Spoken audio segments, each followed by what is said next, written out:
ano, tudo bem? Bom, aqui quem fala com vocês é a professora Roberta, eu sou professora de filosofia aqui do ângulo Leonardo da Vinci, e a nossa aula EAD de hoje é sobre Tomás de Aquino, tá?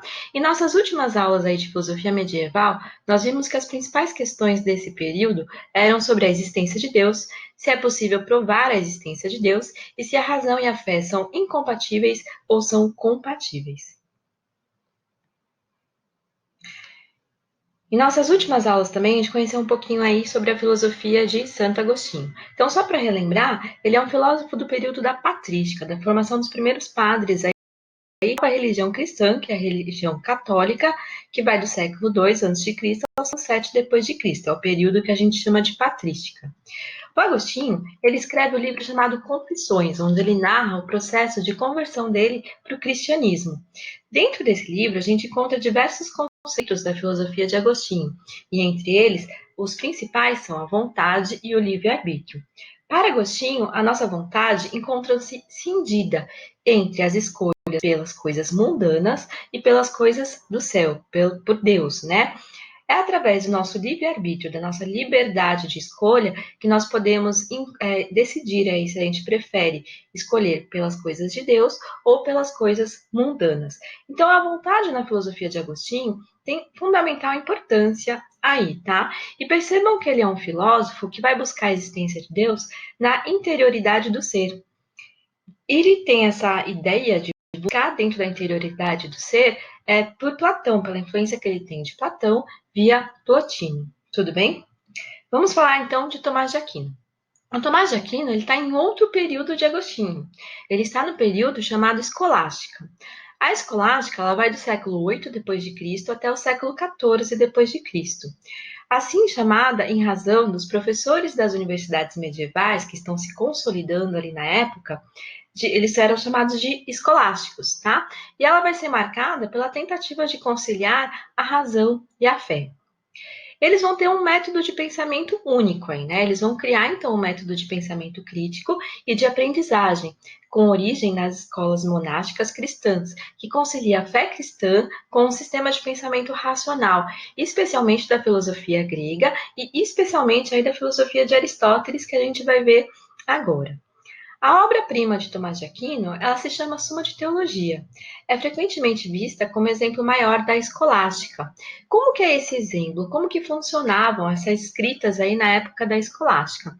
O Tomás, particularmente, ele escreve colocando questões, por exemplo, sobre a existência de Deus. Aí ele apresenta algumas respostas contra, né, a pergunta que ele fez. Depois ele apresenta algumas respostas a favor e depois ele dá a resposta dele.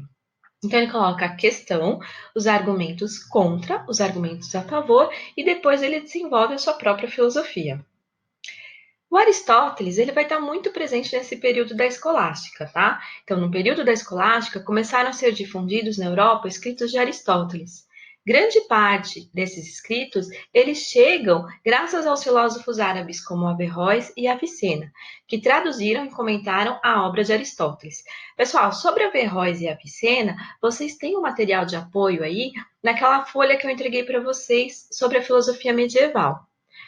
O pensamento aristotélico, com seu caráter mais científico, representava uma ameaça à política eclesiástica.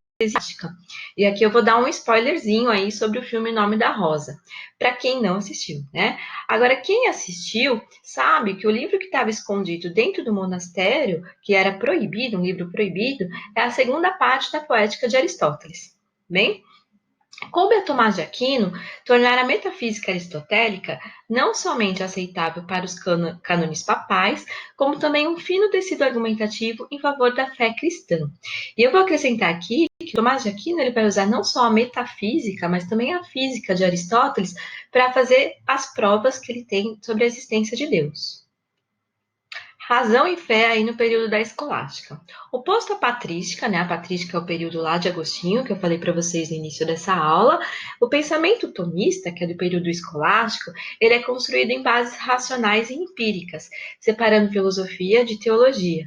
Apesar de subordinar aí a filosofia pela teologia, tá? Qual que é a diferença entre patrística e escolástica para vocês entenderem melhor? Na patrística de Agostinho, a principal fonte aí de influência é o Platão via Plotino. E eles vão buscar a existência de Deus na interioridade do ser, no mundo das ideias. Já no período da escolástica, com a forte influência de Aristóteles, é onde eles vão construir bases racionais e empíricas, através da experiência mesmo dos sentidos, para poder falar um pouco sobre essa existência de Deus. Tudo bem?